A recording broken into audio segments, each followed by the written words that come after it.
Welcome to the SusTalk. This is, I should definitely thank Som for some introducing us almost like about a year and a half back to Dr. Sunita Purushottam for one of the panel discussion where I was moderating, and I'm glad that I was able to stay in touch with her to today invite a talk on this day. And I would like to give a quick this one. Introduction about Dr. Sunita. So Dr. Sunita, of course, is a sustainability head of Mahindra Lifespace, and she is worked with various other organizations in sustainability, including Infosys and others. And she has done her PhD in sustainability, environmental sustainability at IIT Bombay. And today I just came to know she is not just a person from sustainability. She is a great connoisseur of art. And I could see that you've just got enlightened about her interest in poetry. And I think I'll keep the rest of the introduction for the next talk that she's going to give. And how poetry can influence a lot of decision makers on sustainability. So without much ado, I request Dr. Sunita to start her presentation. Once again, thanks a lot, Dr. Sunita, for your this one acceptance for this meeting. We have the community with us, and of course, we are also streaming it live on YouTube right now. We would be actually doing only the presentation part live. The discussion will be offline. It will not be recorded. So honestly, Ganesh, I don't have a presentation. Okay, so I really don't have a presentation, but I can share something about my journey. And I would say I'm here by accident where I am at this point of time. And there are many people who have shaped that journey, including, my grandfather, my father, my teachers, my mother-in-law, and my IIT professor. So sustainability, I think, is a word that we now know that this is a word. Earlier it wasn't a word, and when I started off my career, I was doing pure physics, and I have a master's in physics and electronics, and I wanted to study physics because one day when I was just thinking, and I was in my 8th standard, I came across an article on superconductivity, and I was super excited to see, that superconductivity is going to be a thing, and this is how it's going to change the world, and so on. So superconductivity, of course, but while so in 8th standard at that time, we used to divide the subjects, physics, chemistry, biology. So science became deeper, and I developed a special interest in physics because I had an interest in mathematics and so on. So I found that ये तो समझ में आ रहा है, okay, बहुत अच्छे से समझ में आ रहा है, and so and I felt that physics holds an understanding or an understanding of our physical world, and of course it is biological, and of course it is chemical, but our physical world is best understood by understanding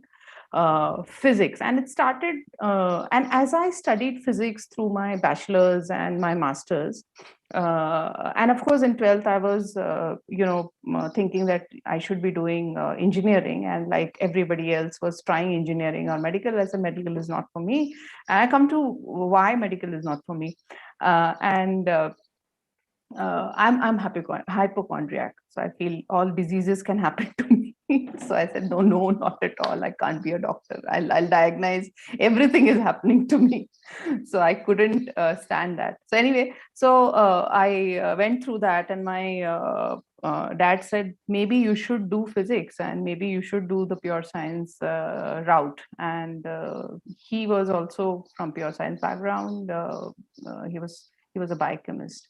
And my grandfather was a biochemist. My grandfather actually set up the first postgraduate department in India.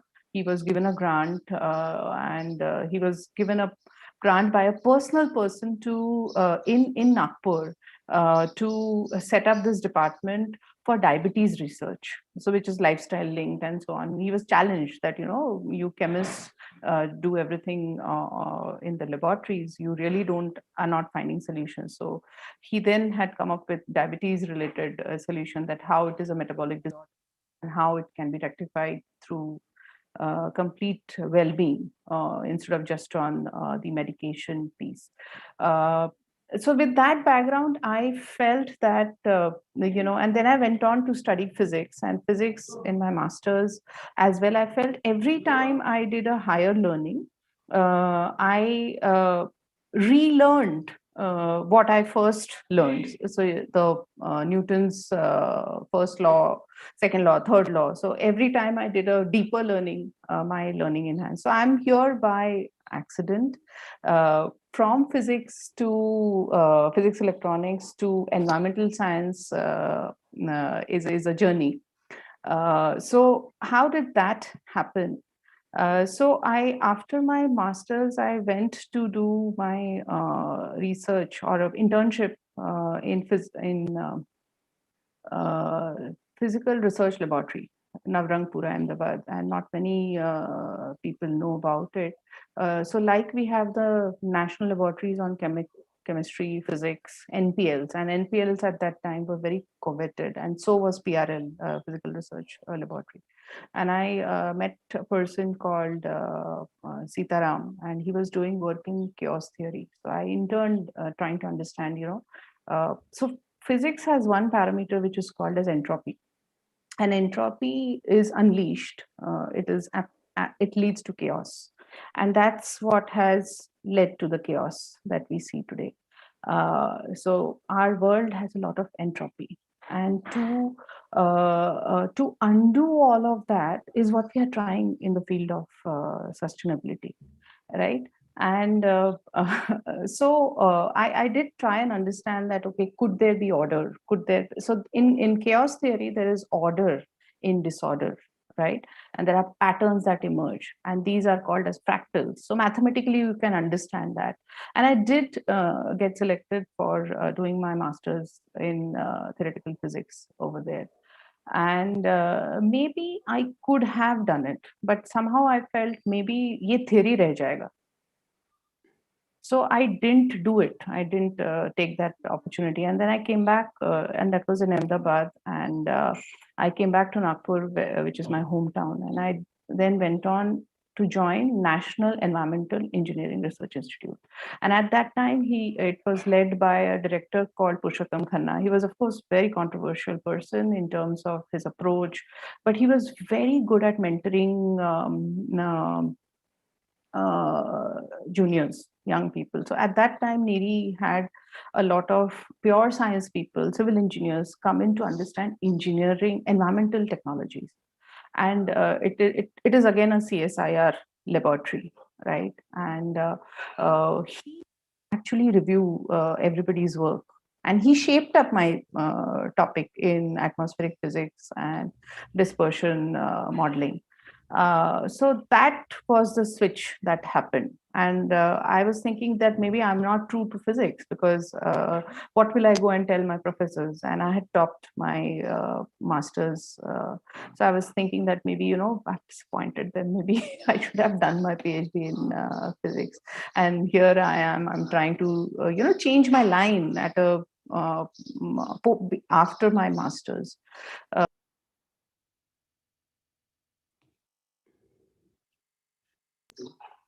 Yeah, sorry, it's Saturday, and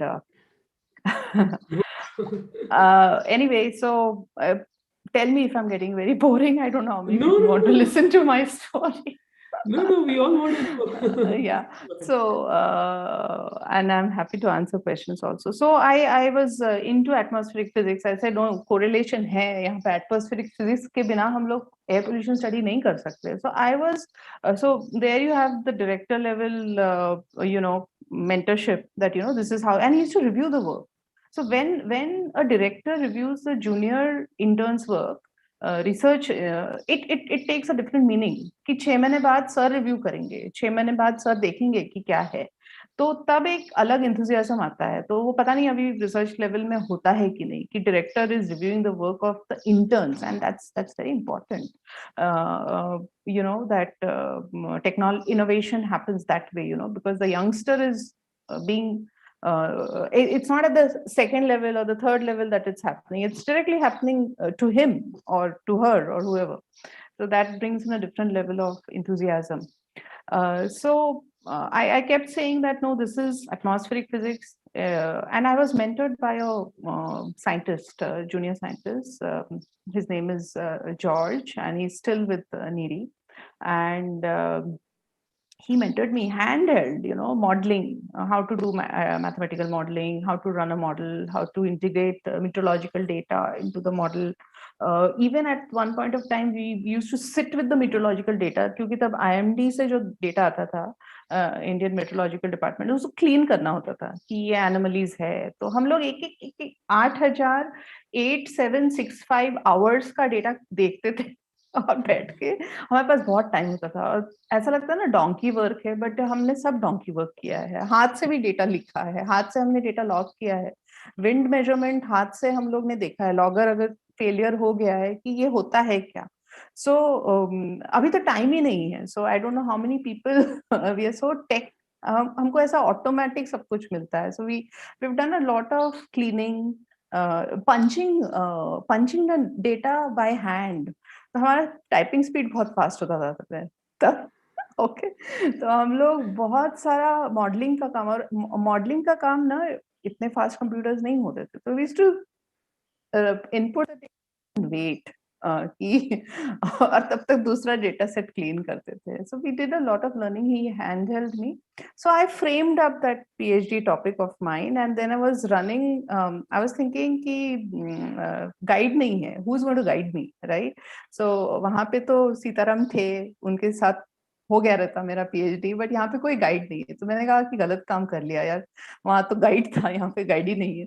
So, I mean, of course, I can't, I could have registered under the director, but then director also should have the bandwidth, right, to take it up. And then I was hunting कि किसके पास करूँ PhD, and एक paper present करने I had gone to IIT Delhi, and there I met Professor R.S. Patil, and I met her very momentarily, and she was a very beautiful person, beautiful in the physical sense and beautiful in the spiritual sense, and she always would have a smile. Okay, so I said, madam, ekdam topic same tha. So I didn't tell her that, you know, I want to work with her, because I didn't know कि IIT में काम कर सकते हैं क्या, और क्या मेरे को IIT में एडमिशन मिलेगा। So ये मेरे को डाउट था। So I didn't know कि ये कर सकते हैं। Then I came back, and that was 1997 December. That I met her very momentarily. We discussed a little, and then I came back. I still didn't have a guide, right? Then I got married in Feb, 1st of Feb. 10th Feb, I went to Delhi for my CSIR interview. I had applied for a fellowship. It's called the Senior Research Fellowship. These fellowships are still there. People do research from CSIR. Government funds a lot of research. I wish the funding is more, it's more palpable, and everybody knows about it, so that more people can get into applied research. And of course, theoretical karna chahiye. Theoretical and applied go hand in hand, right? But so then I applied, and then I got selected. And in the meantime, my husband, also on 10th of Feb, he had appeared for an interview in Bombay. And he's also from physics, but he later on opted to go into IT, and because he was good at programming. And we both did a software diploma, 1-year diploma in computers. And so he went that route. He got selected in Bombay, and he then moved to Bombay, and I was still in Nagpur. So one of my friend's husband, he said that, Sunita, I'm doing my MTech from IIT Bombay. Why don't you apply? मैं बोली कर सकते हैं क्या? बोले apply करो, अभी जुलाई में time है. So I applied, and you know, so I applied for that, and got selected. And that time I met madam again. I said, आपके पास करना है. Then again she gave me a smile. बोले Sunita courses करने पड़ेंगे. तुम physics background की हो, तो तुमको पूरा environmental science engineering का courses करने पड़ेंगे. M.Tech का पूरा 1 year का पूरा करना पड़ेगा. मैं बोली, मैडम 3 साल के लिए मुझे ये मिला है, फंडिंग मिला है. एंड मैं कोर्स करते बैठूंगी तो मैं पीएचडी कब करूंगी? बोले बिना कोर्स करके we can't. So pure science person can't do engineering PhD if you don't do the courses. So I will have to do it. So I did it. And she was मतलब वो 1 साल तक we I did the courses आराम से, and then parallelly काम शुरू किया था. But मैडम ने मेरे को क्लियरली बोला था कि हर तो तब एक प्रोसेस होता था कि you have to go to all the professors and get a sign off कि ये मेरे अंडर पीएचडी नहीं करेगी. So I got a sign off.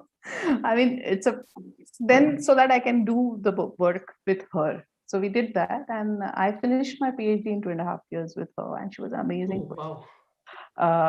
Yeah, so 1 साल कोर्स में लगे, but वो 1.5 साल में हमने लिख डाला क्योंकि नीरी में काम किया था. So फेलोशिप कंटिन्यूएशन में था, टॉपिक एक था. So it happened. So it is like a when my grandfather used to say, he makes it happen, or there's a supreme power which is there कि अगर जो तुम करना चाहते हो वो होता है, हो जाता है. So that's how it happened, and therefore I ended up doing a PhD in environmental science and engineering. My topic was air pollution. It was atmospheric physics. It had a physics relationship and modeling, and I did that work, and I felt it to be more rewarding than so physics is difficult to understand. To make it applied is the thing, and sustainability is the same thing. It's very difficult to understand. Normal people don't want to hear about it. They feel कि क्या बके जा रहे हैं यार, climate change हो तो नहीं रहा है, और अगर हो भी रहा है तो वो negate होगा. And that's the reason why climate science is never given the importance for a normal person. They don't understand it, and they don't want to understand. And that's why scientists have taken a long time to even have a communication with normal people on climate, right? And this if you study physics, you will understand कि ये जो greenhouse gas का जो heat retaining effect है, it was more than 100 years early. So 19 early, I think it's 80 in that time frame, 1890s to 1910. This impact was identified. The greenhouse gas effect was identified. The warming effect was identified. तो इतना time क्यों लगा समझने के लिए? Okay, and this accelerated development that has happened from 1950 onwards, so World War II onwards, where technology and all of that, and rapid removal of fossil fuels that has happened, and all of that. So इतना time इसलिए लगा क्योंकि physics का understanding बहुत difficult है. And remember, this is a physical system and it's limited. Our earth is a physical system, वो नहीं संभाल सकता है. So my current thought is that this understanding of sustainability, which we are trying to break our heads, and trying everybody to be on the same page through technology or through whatever solutions that we are trying to come up with, right? It is very difficult for the normal person to understand, because ultimately it comes down to understanding of the pure sciences, understanding of our biological world, chemical world, physical world, nature cycles, and all of that is physics. तो ये physics जिसने नहीं पढ़ा हो, और आज के subject में जो इकोलॉजी नहीं पढ़ता है, और बच्चे नहीं पढ़ते आजकल, right? And that's a worry. And many people who maybe go into commerce or economics and don't have an understanding of the biological world, how will they bring it in their decision making process? Because they don't know what a water cycle is, they don't know what an ecological web is. With that, I pause.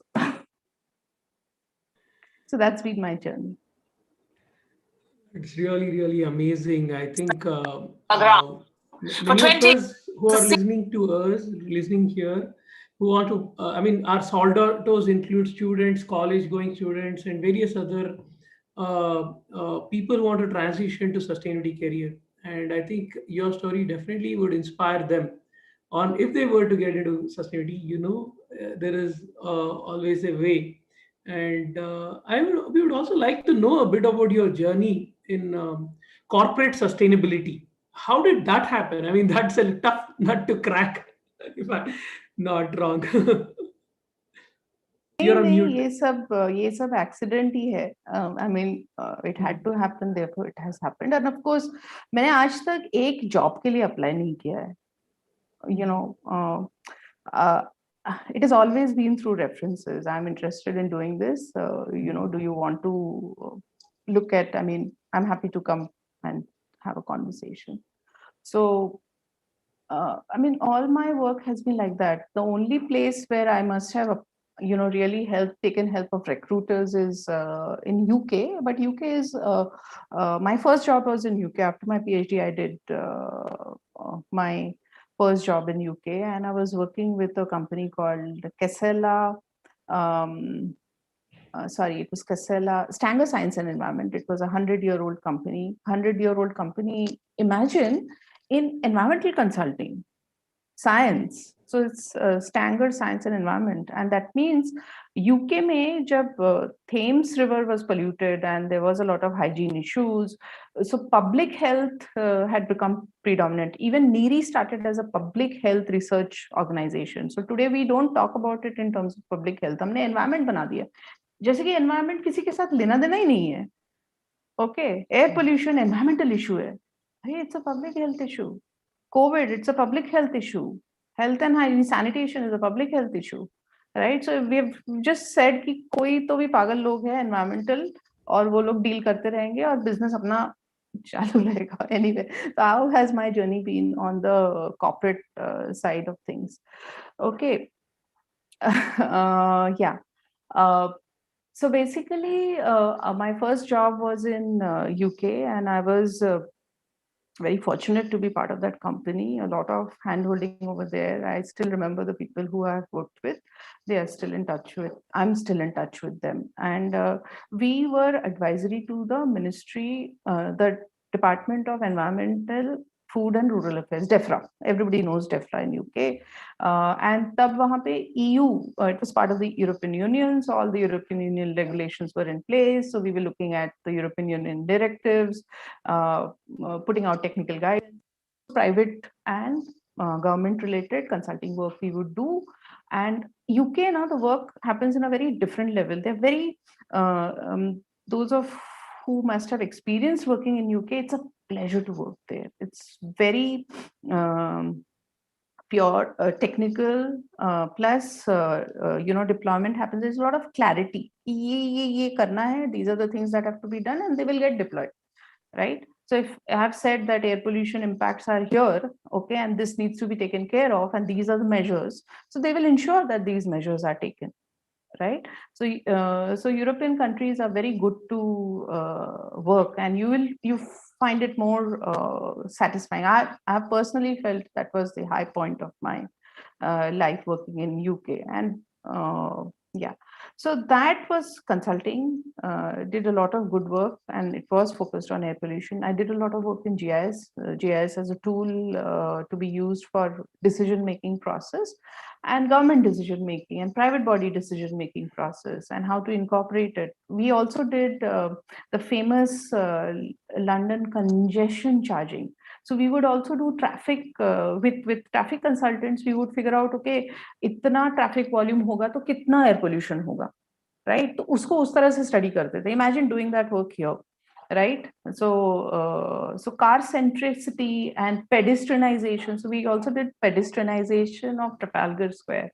And if you ever get a chance to visit Trafalgar Square, you will understand, okay, people do think about pedestrians. People do think that there is you know, walkability is something that needs to be done. And most European countries are either walkable or cyclable, and so on. So that's the beauty of seeing your work, you know. So it was pedestrianized, and we were able to give numbers that, you know, this is how the air pollution impact will reduce. This is how such a beautiful monument, you know, can be seen by people. So anyway, so that was, then I came back to India. I had a child, and I did some freelance work. with a company called EMC. It's still there. It's EM Center, Professor Prasad Modak. So I did some work with them, and then I joined. Then I went to US, and my child was still small. I wasn't doing too much except, maybe this. I did a lot of that. So then I came and joined a company called Cenis. Cenis is a Canadian firm, again a consulting firm, and we did a lot of work in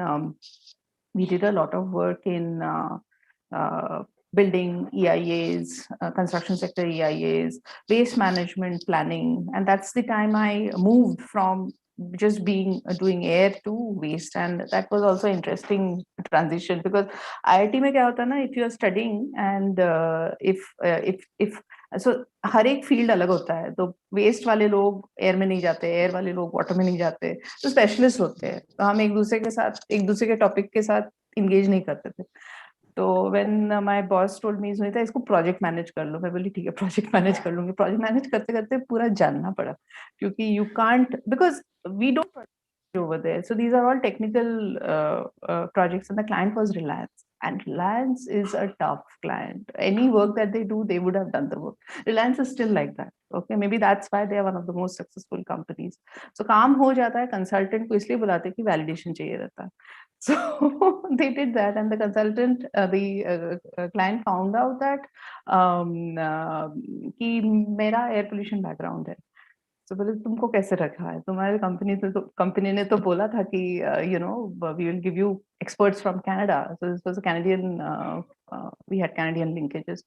तो मैंने कहा नहीं आएंगे, and they came, and then we did the final results, but I learned a lot in that process. And then later on I went on to waste management planning work, and this the company is now with Arcadis. It's been taken over. So Cenis has been sold. So there's been a lot of consolidation of environmental consulting firms. So the biggest consulting firms are, Arcadis is one of the biggest consulting firms. It's one of the best. So did a lot of work. We also did KPMG's carbon neutrality plan. Imagine KPMG का carbon neutrality plan किया. अभी KPMG दूसरे companies को देता था. That was 2007-8 time frame. We did a lot of modeling around it. So even then I was not into corporate. So so I went back to US. I continued working for Cenis, and in 2010 when I came back, I joined Infosys. So my husband is an Infosys, so I had somebody reached out to me on LinkedIn, and I said, okay, let's look whether there is any opportunity, and there was. And my boss at Infosys was Ankush Patel, and he was looking out to set a department that consults Infosys clients for on sustainability. तब जाके मेरे को इन्फोसिस में learning हुआ कि sustainability क्या है, what are the different frameworks, how does reporting happen. So Infosys is another a huge opportunity to learn, and Infosys does that to people. If you are they have a wonderful training and development program. They really look at how people develop, and no questions asked. And of course, everybody's heard about the Mysore Training Center, but trainings is, deep. So that's where my shift has happened. And then we did a lot of consulting work for corporates, looked at strategy. So it's complete learning at Infosys. So it's, I would say, some of it is through training. Some of it is that I grew up with the subject of sustainability, because GRI also, the Global Reporting Initiative, came about in 2003. So it's all very new, all very fresh. And in the meantime, I had also done in US my GAG accounting. Even GAG accounting was fairly new. So I was perhaps one of the first people to have a certified GAG inventory quantification. So the Infosys was the shift, and we got an opportunity to work with the founders. I met Chris. Chris was a great proponent, promoter of sustainability. So all the groundwork that you see about Infosys is primarily because the founders believed in those set of values and believed in sustainability, believed in that, what value the organization can create. That's how Infosys is the way it is. The deeply process oriented organization. And so that's been my foray. Post which, with Ankush and three more people from Infosys, we started a startup company called Trini Sustainability Solutions. We, created a platform called Resustain. It's still there. Sonata and Trini are perhaps, they have a tie-up, and this is in the sustainability space. But then wanting to see how so I met a lot of, so while at Trini, I met a lot of people from Mahindra, people from other companies, did some good work, did some exciting work, and I'll share some exciting work that I've done. Uh, you know, so I have, I met a lot of CEOs. I was mentored also by a few of them. And I saw how a senior level person can drive sustainability in an organization. And I felt that, if you really have to take it from the advice to the deployment, one needs to see how it is done within an organization. So this is the hard to abate sector. Remember, real estate is hard to abate. It is okay to externalize. So how do you change that? That it is not okay to externalize, and to understand, okay, kahan hum pollution mitigation kar sakte hain, where all the things can happen. How does the organization as an organism work, right? How do you integrate sustainability into the organization? And can it be successful? Because ये वो है ना story, जैसे कि हम बुनने बैठते हैं ना, तो बार बार knots आते हैं, वो निकालना पड़ता है. तो सस्टेनेबिलिटी वैसे ही है. Corporate sustainability is like that. So कोई चला जाता है, फिर से वो it becomes knotted. Then you have to again say, बहुत efforts करने पड़ते हैं. So I wanted to experience it. I wanted to experience the difficulty in how deployment happens. It's easier said than done. And one of the latest things that's coming into my mind is there is good green and bad green. So when you start doing corporate sustainability, and also you see what is happening in the environmental clearance space, and how the committees are deciding on what is environmentally sustainable solution is very different from actually what is the need, right? So for example, हम बोलते rain water harvesting कर लो. अभी rain water harvesting के 50 तरीके हैं, तो सही तरीका कौन सा है? ओके, तो हम गड्ढा खोद के ड्रम डालेंगे तो रेन वाटर हार्वेस्टिंग हो जाएगा? नहीं होता है, बिकॉज तुमने तो हाइड्रोजियोलॉजी स्टडी नहीं किया. हाइड्रोजियोलॉजी स्टडी करने के लिए तुमको वो हाइड्रोजियोलॉजिस्ट को हायर करना पड़ेगा. तुमने पानी के फ्लो स्टडी किए हैं क्या? तुम्हारे सिटी कॉन्क्रीटाइज कर रहे हो, water the percolation capacities are reducing, road designing कर रहे हो, the run off is so high, percolation नहीं है तो पानी जाएगा कहाँ से? Have we studied water flow movement before and after development? We haven't, right? And therefore, how can you say? So there is a lot of bad green solutions. Waste management jo ho raha hai, complete bad green. Okay, so you go good green, but to good green को पकड़ने के लिए तुमको समझना चाहिए कि good green होता क्या है. So this is something which I feel कि I should have written about कि ये good green है, ये bad green है. But then it will be calling out and nailing people. So many of these bad green solutions that are there. And I wish we do it. That for example, garbage chutes इतना promote होता है कि easy हो जाता है ना. अभी easy हो जाता है तो तुम segregation करोगे ही नहीं ना, तो कौन क्या डाल रहा है पता ही नहीं है. So one of the worst solutions that we have in high rises is the garbage chute.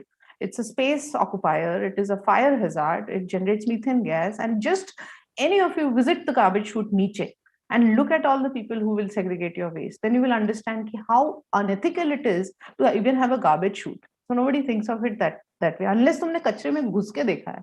तो तब से मैं कचरे में घुसी हुई हूँ. हाँ, नहीं, ये कचरे में घुसना इसलिए जरूरी है क्योंकि एक तो ये हमारे सोसाइटी में इसको मलाइन किया हुआ है, and those who work in waste are not considered to be good people at all, but they are the good green, right? Those who are making things happen. It's the bad green that we have to be very wary of. Okay, कि those who are imposters, those who say कि ये ले लो ये हो जाएगा, और सब कुछ में टेक्नोलॉजी सोल्यूशन नहीं है. नेचर को भी तो चांस दो भाई, ये नेचुरल इकोसिस्टम है. Okay, so everything, so this is primarily for tech focused companies who believe कि प्लेटफॉर्म से हो जाएगा. प्लेटफॉर्म से नहीं होता है. लोग है, नेचर है, फिजिकल सिस्टम, उसको समझना बहुत जरूरी. Okay. Thank you so much, Dr. Sita. This was really, I mean, to be honest, I had not really understood a lot of this bad green, good green. So now I'll be cognizant about it when I talk to and understand. Actually, we have a great question and answer session coming up. For I request now Payal. Payal is our new member, and she's a very enthusiastic person, a lawyer by profession, but now she's transitioning to sustainability. So I hand over her to do the question and answer session. Payal, over to you. Good morning, everyone, and good morning, Dr. Sunita. Thank you so much for your talk, and it has been extremely enriching, especially for an outsider like me to see a journey, a similar journey of an outsider in the sustainability space. It's truly inspiring. So let's just move to the questions. The first question is from Jay. Jay, would you like to speak your question? No, I think, sorry, you could have just read it. So the question is really, a little bit of a catch-all. Could you give a little bit of perspective on, the objectives, the perspective, objectives, goals, challenges, and what kind of help would you need from the ecosystem at Mahindra Lifespace? Just to give a sense of where you are sitting right now, and what are the challenges you're seeing, and what is the kind of help you would need? Okay, that's a good one, Jay. Basically, challenges ऐसा है कि I'm looking for optimization solution for energy, right? So that's one, energy efficiency solutions. Then I'm looking for alternative. See, we are doing RCC construction. Right, and cement is the go-to material. In US, Lafarge Holcim is working on absorption of carbon dioxide into cement. We really need to look at that problem, Jay, and see whether we can bring it to India. Some startup needs to, or we need to together, not just startup. We need to really reach out and say, okay, कर क्या रहे हैं, कैसे कर सकते हैं इसको? The other thing is that I'm very worried about the kind of homes that we are making, which are not thermally comfortable. It is to do with the cement and the size of the walls. So we have to be vocal about it. Now, isme technology is the construction technology that we are deploying, right? And kuch answers mere paas hai ki maybe we need to understand and do some studies to figure out whether these homes are thermally. Wo hum kar rahe hai. We are doing it as a part of our TERI Center of Excellence work. But what we really need to sensitize people about is and the larger community कि घर के अंदर का जो thermal comfort है and natural ventilation है वो बहुत important है for health and well-being.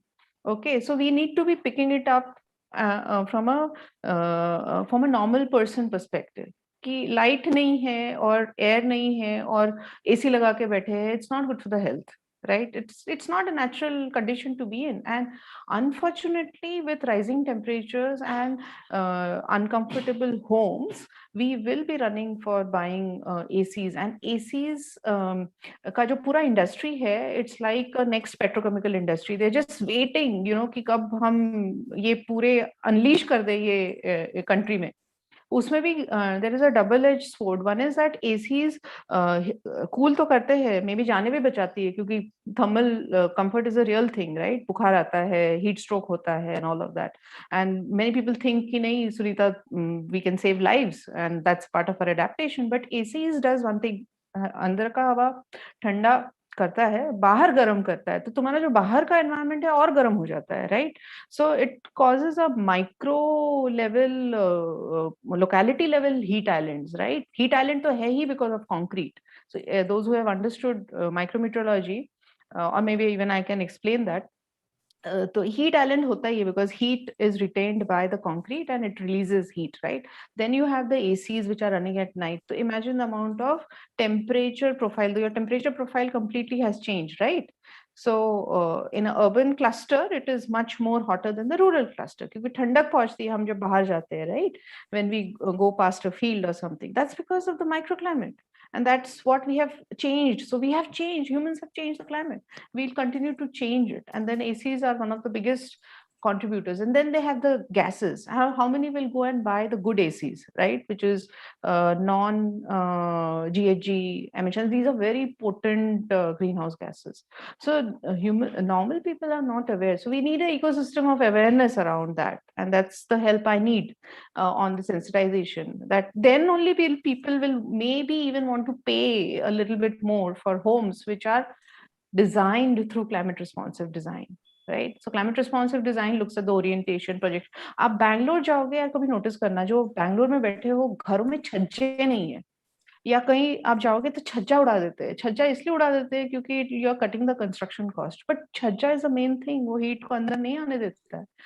Some angles of the sun, so sun path analysis होता था पहले, wind analysis hota tha, and earlier architects used to understand the play of light and wind and then design your home and the wall thickness and the thermal comfort. आप कोई भी गांव के घर में चले जाइए, इतना मोटा मोटा वॉल होता है, खिड़की छोटा होता है. खिड़की ये नहीं कि हम दिखा रहे हैं कि कितना सुंदर कर्टन है, फ्रेंच विंडो है, खिड़की छोटी, कि गर्मी वाला देश है.